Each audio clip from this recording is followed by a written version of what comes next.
Olá, boa noite a todos. Sejam muito bem-vindos a mais uma live do IBDD. Hoje, mais uma live da coluna Jus Desportiva, exclusiva para membros filiados, então não perca tempo. Você que gosta de direito desportivo, você que se interessa pela área, vem se tornar um membro filiado do IBDD, porque assim você vai virar um dos nossos colunistas, pode produzir junto com a gente, pode aprender, pode participar de diversas aulas, de diversas atividades, assim como o Happy Hour do IBDD, que eu tenho certeza que vai agregar muito na carreira e na vida pessoal de vocês, porque aqui nós também fazemos muitos amigos. E hoje, o nosso autor é o Pedro Ambier, que vai trazer a sua coluna Justiça Esportiva, que, diga-se de passagem, com uma abordagem, uma narrativa sensacional. Eu particularmente gostei muito de ouvir sobre a história da Liga Colombiana, que o Pedro também vai contar hoje. E o título da coluna do Pedro, do artigo, é o Modelo Associativo Desportivo e a Liga Pirata Colombiana de Futebol. Eu vou convidar o Pedro para chegar mais para ele contar um pouquinho como foi o processo de construção dele sobre o tema. Também explicar sobre todas as nuances do texto. Pedro, tudo bem? Boa noite. Oi, Seja muito Fernanda, tudo bom? bem-vindo. Obrigado, boa noite a todos. Seu texto realmente está sensacional, eu preciso falar, porque eu li ele 2 vezes, eu gostei muito da história e particularmente não conhecia o caso prático que você trouxe mesmo, que você elucidou no seu texto. Parabéns pelo texto e passo a palavra para você falar brevemente, assim, inicialmente, qual foi a ideia do texto, como você teve a sua inspiração também e falar um pouco do que você trouxe para a gente nessa semana. Legal, obrigado, Fernanda. Primeiro, agradecer de novo a BDD, né? Acho que terceira vez que eu estou aqui já na live sobre a coluna Justo Esportivo. É um espaço muito bom, né, para que os afiliados à IBDD possam expor suas ideias, expor seus textos, né, e o pessoal interessado também vir aqui participar. É uma iniciativa muito legal. Então, para mim, é sempre um prazer estar representando e participando das iniciativas vindas do IBDD. A ideia surgiu. Eu estava lendo um artigo sobre a vida do Heleno de Freitas, né, que é um jogador que era que foi um craque do Brasil antes da época do Pelé e do Garrincha, né, na década de 40. E ele foi um dos atletas que acabou sendo seduzido por essa Liga Pirata da Colômbia, né? E eu falo o nome Liga Pirata não foi eu que inventei, né? A mídia que acabou denominando, acabou apelidando essa liga que era a de maior, né, que eles chamavam na época, de Liga Pirata. E quando eu li esse trecho da vida do Heleno de Freitas, também vi no filme dele, que é um filme incrível. Quem tiver curiosidade, tem acho que é no Telecine Play ou no Globo Play, agora não me lembro. Mas é com o Rodrigo Santoro, é um filme sensacional. E no filme também ilustra, né, a saída dele lá para a Colômbia. E aí eu fui atrás, né, porque é um tema que envolve direito desportivo, né, uma liga que estava fora do sistema organizado do esporte, fora do sistema organizado do futebol, que a gente conhece, né, hoje, que é tudo organizadinho, é a FIFA, é a Conmebol aqui, é a UEFA na Europa, tem os seus torneios, tem os campeonatos, as ligas, né? E essa liga pirata, né, a de maior, que era o nome original dela, ela foi algo que foi totalmente na contramão disso. Foi totalmente na contramão, e a ideia de escrever esse artigo surgiu a partir do momento que eu identifiquei isso como uma possibilidade de escrever, né, um artigo, fui atrás, né, pesquisei bastante sobre a história de como surgiu, quais foram as motivações que vieram, que fizeram o povo lá, né, enfim, os empresários, né, eram sobretudo empresários, a criarem essa liga, e por que ela teve tanto sucesso, e por que ela acabou.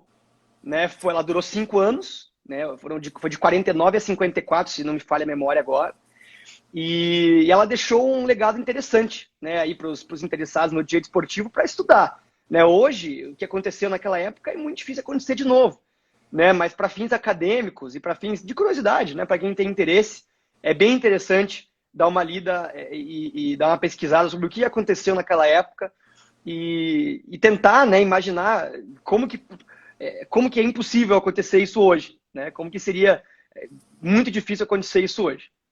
E a gente vê até um pouco desse debate, assim, de maneira extremamente diferente, um pouco com a questão da Superliga.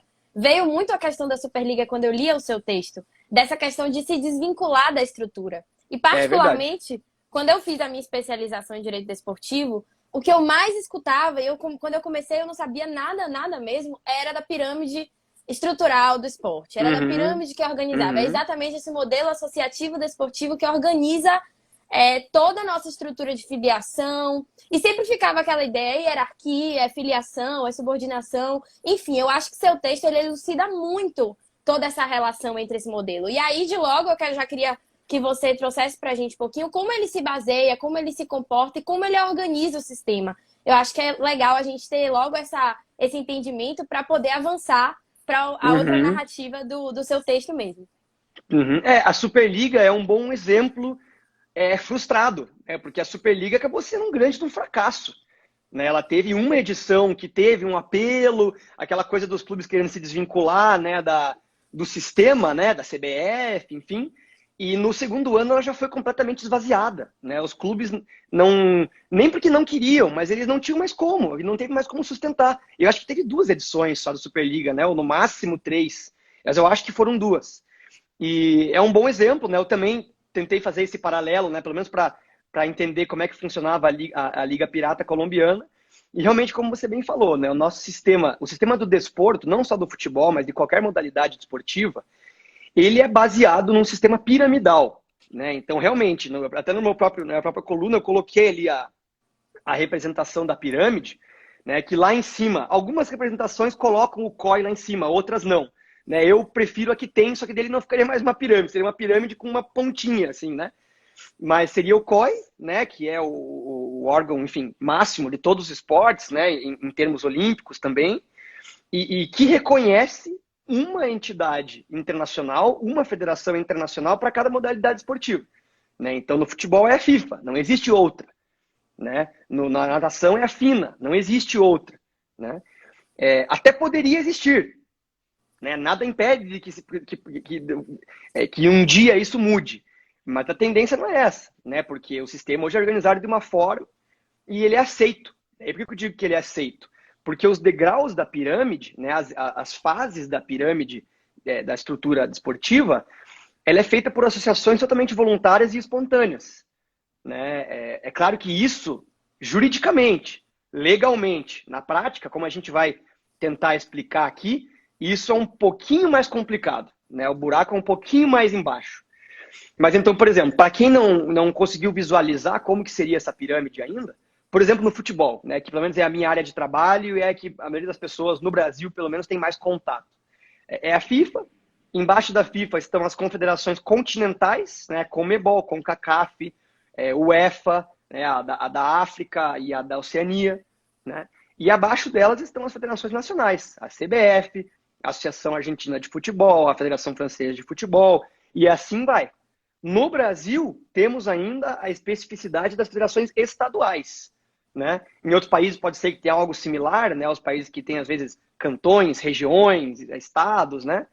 E abaixo disso temos clubes, atletas, treinadores e todos os outros entes, os outros sujeitos, né? Acho que a palavra sujeito ela se aplica melhor, que estão dentro desse sistema, né? Que estão sujeitos. E quando eu digo estão dentro, o que eu quero dizer? Estão sujeitos a tudo aquilo que esse sistema impõe. Regulamentos, normas, sanções, competições, né? Então, essa descendente do degrau e a ascendente também, ela é feita por forma associativa, né? A CBF, se um dia ela falar, eu quero me desvincular da FIFA, ninguém está obrigando ela a vincular da FIFA.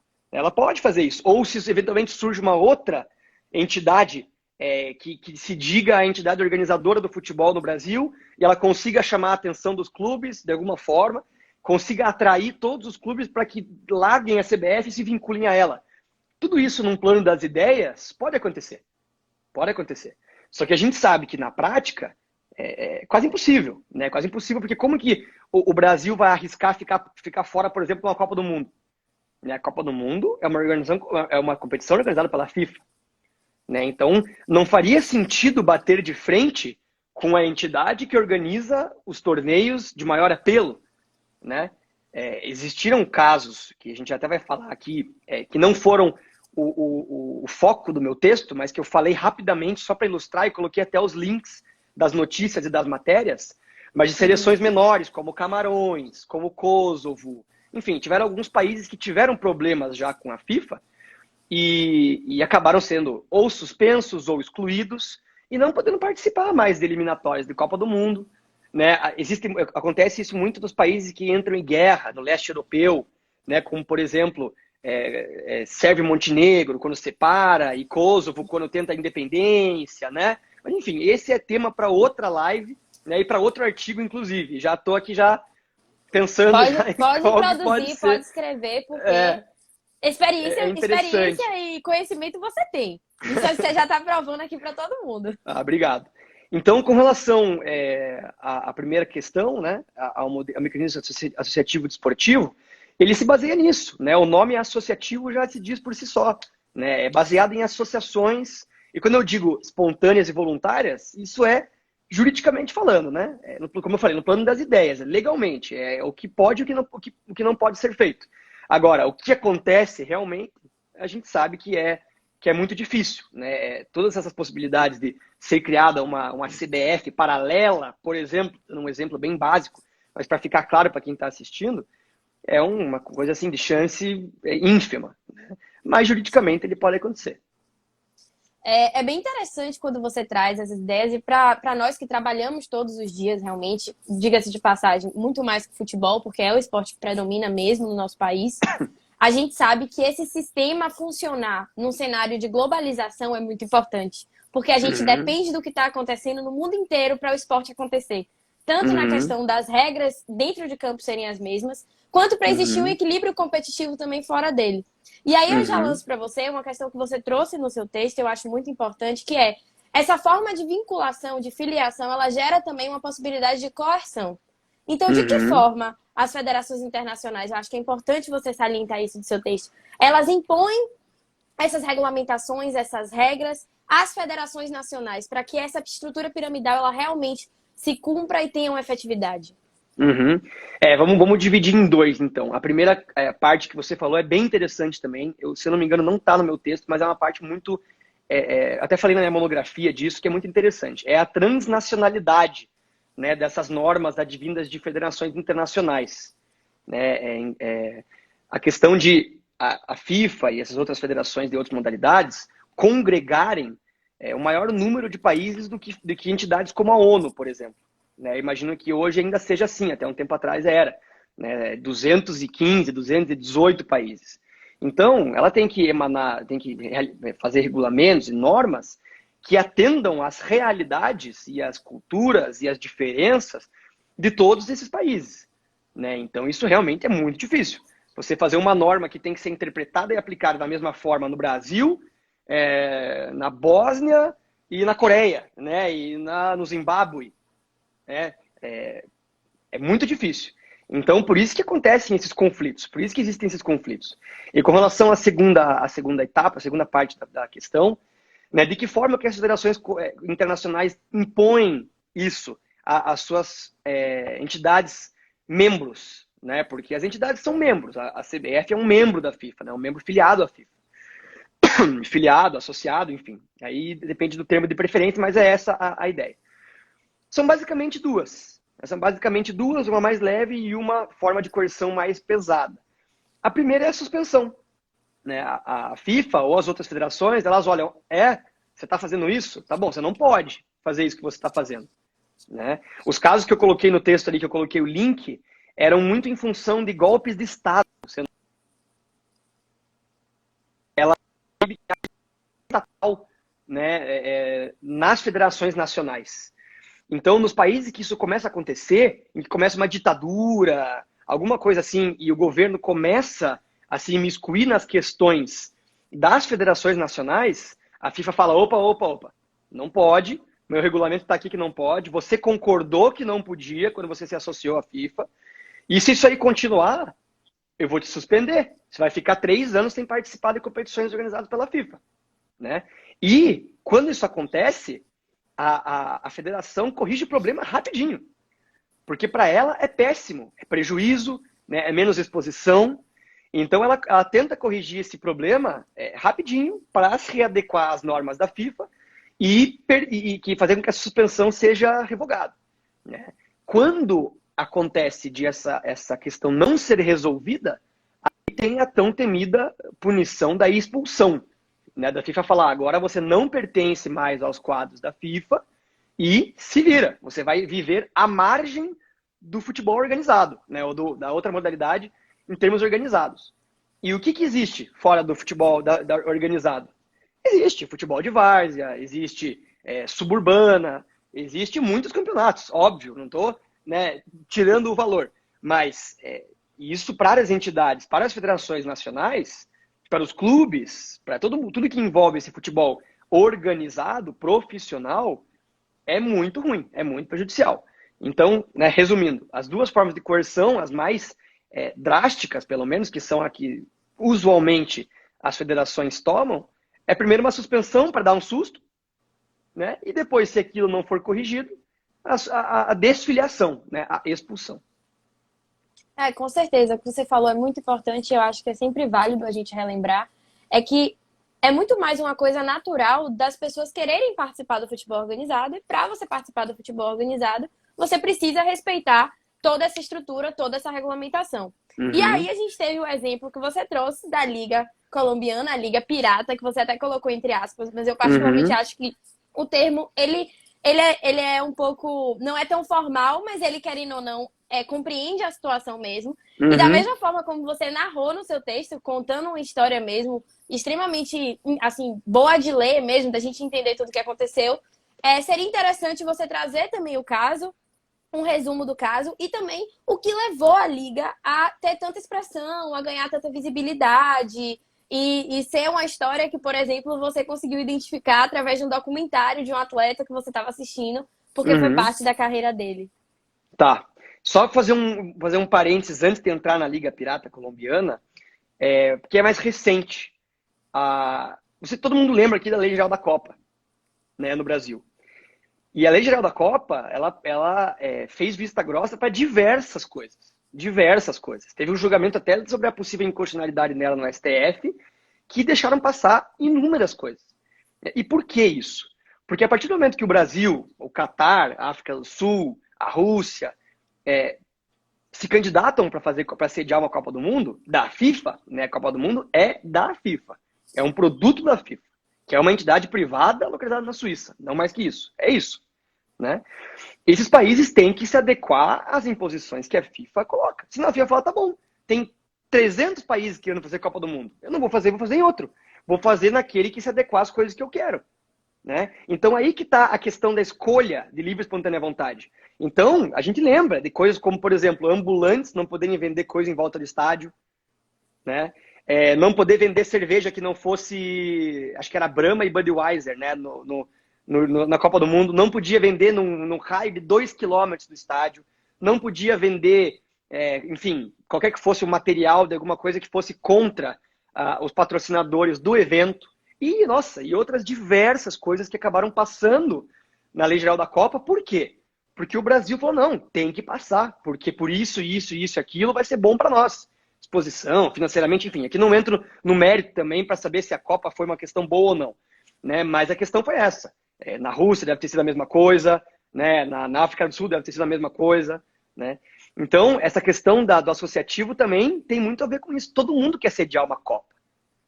Só que para sediar uma Copa, você tem isso. Você quer fazer isso? Tá bom. Então a Copa vai ser aí. Se não, meu amigo, tem um monte de gente interessada. Né? Então, fechando esse parênteses. Vamos entrar no tema do texto, né, de vez. A questão da Liga Pirata. No começo da década de 40, o futebol na Colômbia, né, que é onde funcionou essa liga, e em grande parte da América do Sul também, ainda era muito amador. Ainda era muito incipiente. Né? Não tinha nada de profissional. A Argentina foi a primeira que começou, o Brasil e a Colômbia demoraram um pouquinho mais. E em âmbito interno da Colômbia, a ADFutbol, né, que é a CBF deles, é a Associação de Futebol, estavam muito insatisfeitos. Os clubes estavam muito insatisfeitos com a atuação da ADFutbol perante o futebol colombiano. Não tinha incentivos, não tinha ligas profissionais, né, enfim, era muito, muito fraco. Né? E empresários do país, né, viram no futebol uma oportunidade de ganhar dinheiro. Né? Só que a ADFutbol travava todas as iniciativas que eles traziam. de profissionalizar, de fazer um campeonato assim, assado. Então, o que eles falaram? Juntos se reuniram com os cartolas dos clubes, né, com os donos, os presidentes dos clubes, e falaram, vamos criar uma liga só nós? Aí a gente faz o que a gente quiser. A gente traz os patrocinadores que a gente quiser, a gente faz a tabela, o regulamento que a gente quiser, a gente faz da forma que a gente bem entender. E ganha dinheiro. Vamos. Os clubes toparam, porque eles também tinham interesse nesse lucro, né? E aí eles criaram uma liga desvinculada da AD Futebol. No começo era até vinculada. Depois a AD Futebol ela ficou insatisfeita com essa situação e desfiliou, tornando essa liga realmente pirata, né? Totalmente à margem do futebol organizado na Colômbia. E quando eu digo isso, entendam que ela estava fora da pirâmide. A pirâmide do futebol colombiano estava aqui. A Associação de Futebol, as federações regionais, os clubes e a liga estava aqui. A liga estava aqui. Os clubes participaram da liga. Os clubes não estavam desafiliados da Associação de Futebol da Colômbia. Mas a liga estava. E esses clubes começaram a participar dessa liga, né? E com essa liga, como eles tinham uma enorme flexibilidade para fazer as coisas que eles queriam, eles tornaram isso um grande evento, né? Conseguiram encher estádios, fazer um negócio super lucrativo, vendiam os direitos de televisão, de mídia, né, para quem eles quisessem, né? Não sei se tinha esse sistema de direito de televisão que a gente tinha hoje, mas eles podiam vender o produto, que eu quero dizer, eles podiam vender o produto que eles tinham em mãos da forma que eles quisessem, sem ser atrapalhados pela Associação de Futebol da Colômbia. E a partir do momento que a Associação de Futebol excluiu eles dos quadros oficiais, eles tiveram um pulo do gato, tiveram um estalo, né? Porque a liga até então estava legal, já tinha tido uma edição, mas falaram, puxa, como que a gente pode alavancar isso para isso virar um fenômeno mundial? Para isso virar uma referência mundial? Trazer grandes jogadores. Porque até então eram apenas jogadores colombianos em sua grande maioria. E como que eles fizeram isso? Simplesmente pagando altíssimos salários. Então eles contrataram jogadores como Alfredo Di Stéfano, que todo mundo sabe quem é. Contrataram o Heleno de Freitas, que era um grande craque do Brasil na época, jogador do Botafogo, né, que era, antes do Pelé, foi o maior craque ali da época, né, na década de 40. Contrataram jogadores como Adolfo Pedernera, né, da seleção argentina também. Contrataram praticamente todo o time campeão na Copa de 50 do Uruguai em cima do Brasil, no Maracanaço, né? E como que eles fizeram isso? Apenas com grana. Ah, mas esses jogadores não tinham contrato nos seus clubes de origem? Tinham. Mas eles foram seduzidos por salários e luvas 15 vezes maiores, 10 vezes maiores, para jogar na Colômbia. E essa liga, esses clubes, eles não tinham que respeitar os contratos que esses jogadores tinham com seus antigos clubes, porque simplesmente eles não estavam debaixo de nenhum sistema. Então, como que eles iam ser julgados? Como que a liga ia ser punida? Não ia. Né? O Vasco, o Botafogo lá que perdeu... Não, foi o Lênin de Freitas, quando foi jogar lá, ele já estava no Vasco. E o Vasco esperava receber uma compensação financeira pelo passe do jogador. Né? O passe na época ainda existia. Só que não, ele pegou um avião e foi para a Colômbia. E lá recebeu valores, luvas. E o Vasco, poxa, vamos supor que na época o diretor-presidente do Vasco vou entrar com uma ação contra o clube. Mas você vai entrar onde? Se o clube e a liga estão desvinculados da Federação Colombiana. Né? Você não pode entrar na FIFA, não vai adiantar nada. Né? Então, esse foi o grande pulo do gato para essa liga ter tanto sucesso. Tendo craques assim, os estádios que antes tinham 15 mil pessoas passaram a ter 50. Né? Isso movimentou o país de uma forma muito importante também. O comércio do país, o turismo no país, os transportes no país. Então, acabou sendo muito saudável para o futebol colombiano, pois foi a sementinha do começo do futebol profissional na Colômbia, né? Porque a Liga Pirata, a Liga de Maior, era uma liga profissional. E foi também o começo da paixão pelo futebol na Colômbia. Né? Hoje o futebol é uma coisa muito forte na Colômbia. E começou aí, porque antes era uma coisa muito amadora. Né? Então, passando agora para o lado do direito esportivo, a chave, o pulo do gato que eles tiveram foi exatamente uma brecha jurídica.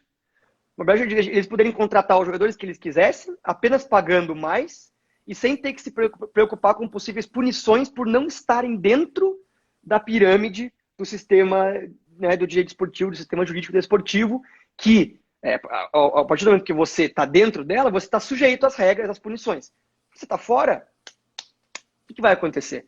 O máximo que pode acontecer é o presidente de algum clube que ficou chateado com a situação ir lá e querer sair na porrada. Mas fora isso, não tem o que fazer, não tinha o que fazer na época, entendeu?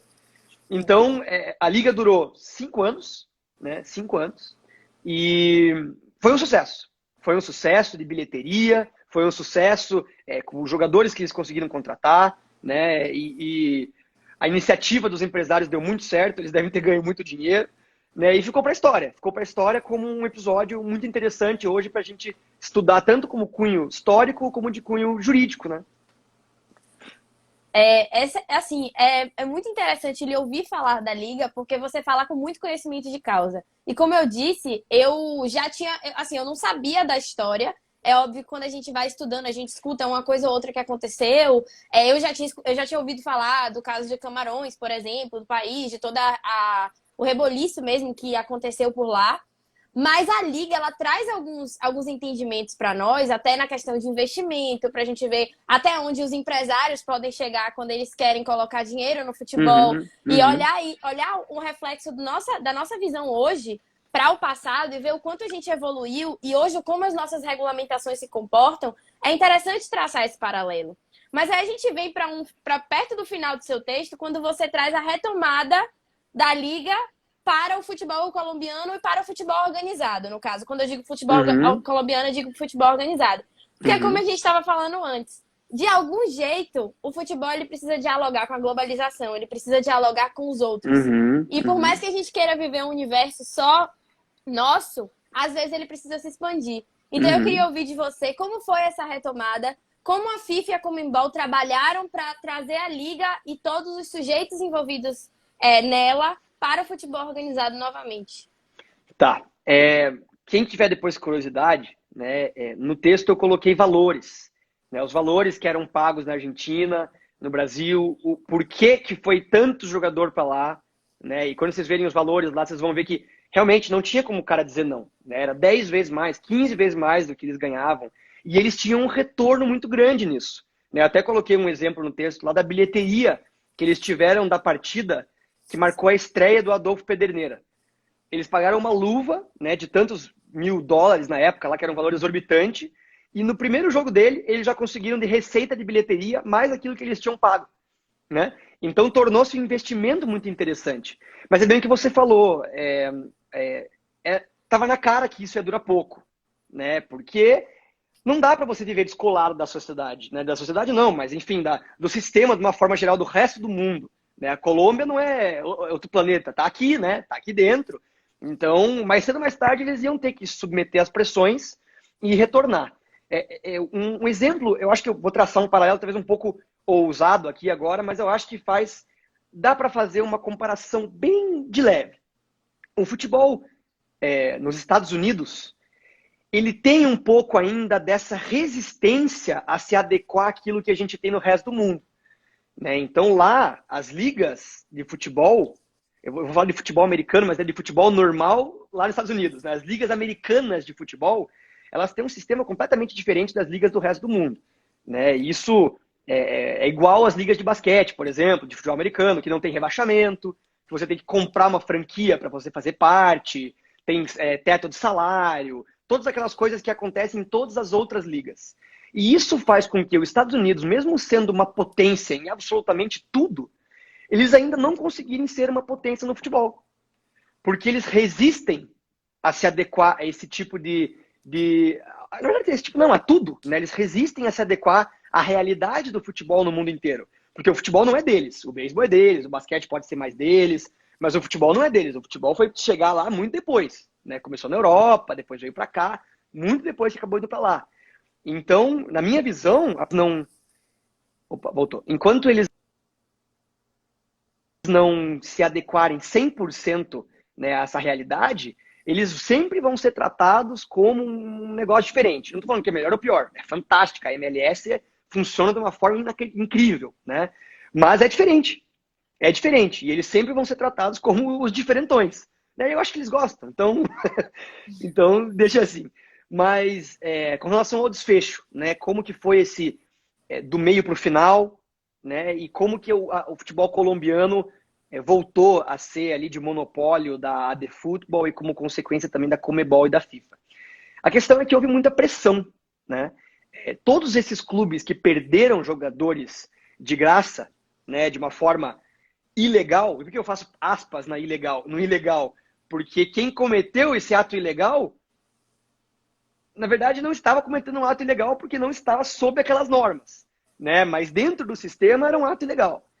E os clubes que se sentiram lesados por isso fizeram uma pressão enorme na FIFA, né? Enorme. E não foram não foram dois, foram vários, foram muitos jogadores, inclusive europeus, né? Que eu só falei dos brasileiros e argentinos e uruguaios, mas teve jogador da Inglaterra, jogador da Hungria, que era uma potência também na época, né? Muitos vieram para a Colômbia, para essa liga pirata.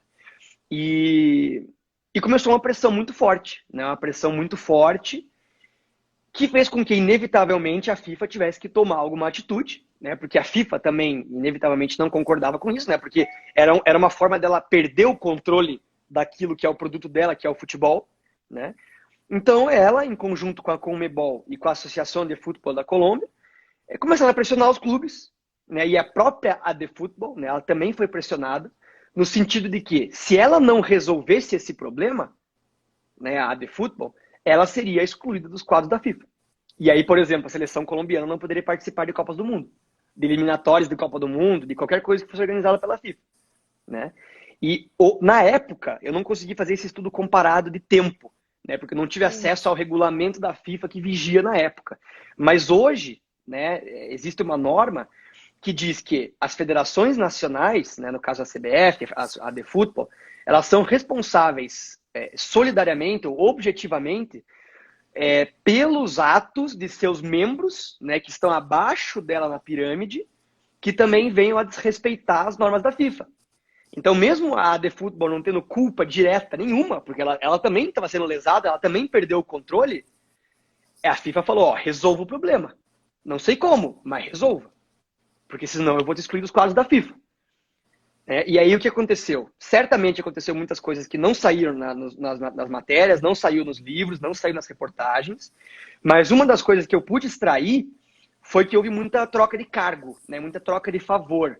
Então, por exemplo, os presidentes dos clubes e os diretores dessa liga, eles topariam dissolver essa liga, topariam acabar com essa liga em troca de cargos na Associação de Futebol, em troca de cargos na Conmebol. Né? Foi uma grande negociação que, ao final de 5 anos, né, do começo da Liga Pirata, da Liga de Maior, acabou resultando no final dessa liga, né, na extinção dela, e na volta da liga do futebol colombiano para o poder da AD Football. Só que aí já era irreversível o fato de o futebol colombiano ter se tornado profissional. Então, por esse lado, esse foi o legado principal que essa Liga Pirata deixou no futebol colombiano. A partir daí, o futebol colombiano nunca mais voltou a ser amador, né? Porque a própria AD Football viu e falou, meia dúzia de empresários se reuniram e fizeram um produto fantástico. Por que eu, que sou a dona do futebol no meu país, não consigo fazer? Né? Então acabou, né? Foi um sucesso, né? Com certeza, muita gente sentiu falta daqueles craques desfilando nos gramados colombianos, porque logo depois disso eles acabaram retornando, né? Porque a condição que a FIFA deu em 51 ou 52, foi de 3 anos para todos os jogadores que tinham ido dessa forma ilegal, de novo eu faço as aspas, para que eles retornassem aos seus clubes de origem, os clubes que detinham os passes desses jogadores. Né? Então, Heleno de Freitas, que na época já estava doente, estava todo cheio de problema, mas de Stefano, Pederneira, todos esses outros craques, eles tinham 3 anos para retornar aos seus clubes de origem, senão a FIFA iria tomar alguma atitude mais drástica com relação à AD Football. Iria suspendê-la, iria excluí-la, né? Então esse foi o desfecho, né? Foi um desfecho natural, como você falou, futebol, o esporte, desde aquela época já era algo globalizado, hoje então 1000 vezes mais, né? Mas inevitavelmente isso ia durar pouco e até acabou durando bastante, né? Foram 5 anos, uma coisa dessa hoje em dia seria inimaginável. A própria era Superliga, né? A própria Superliga durou 2, né? Um, né? Porque o segundo foi uma vergonha.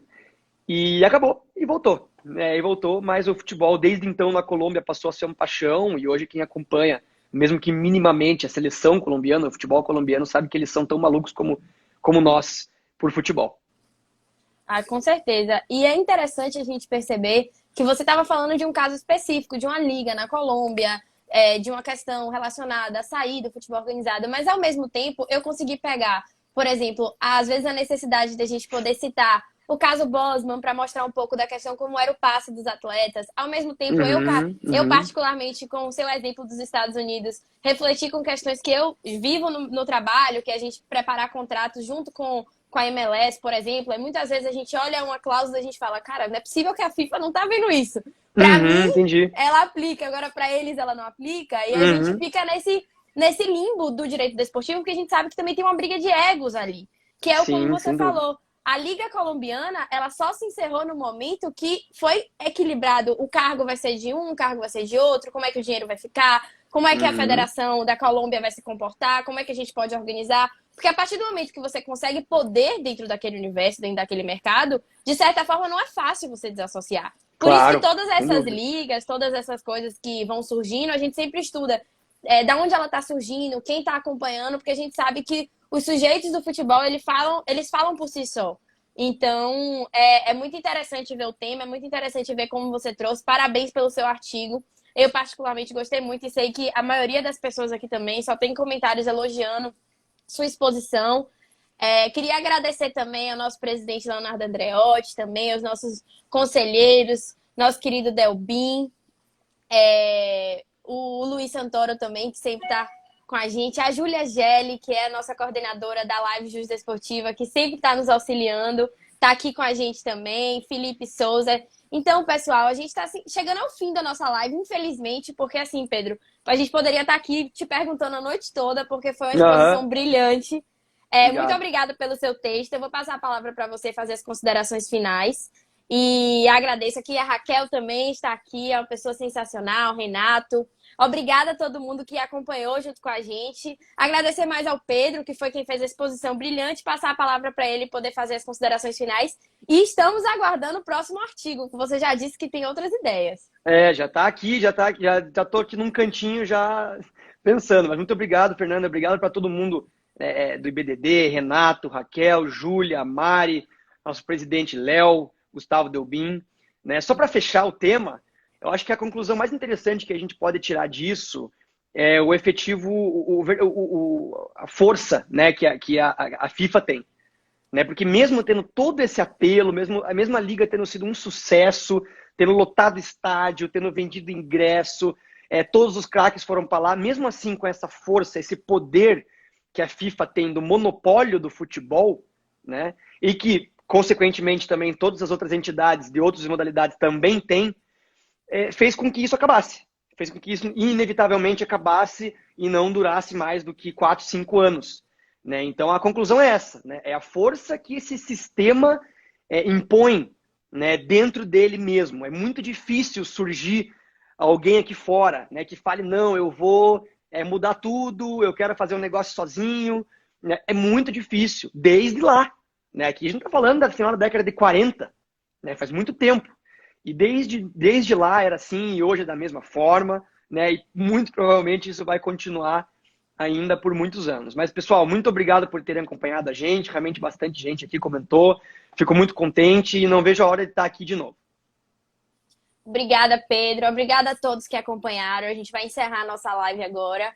Mas já fica aqui o recado para todo mundo que quiser fazer parte da Coluna Justa Esportiva, que quiser produzir, venham ser membros filiados do IBDD. A gente está aqui de portas abertas para todo mundo que quer compartilhar conhecimento e trocar ideias. Então é isso, Pedro. Muito obrigada pela sua participação, pelo seu texto.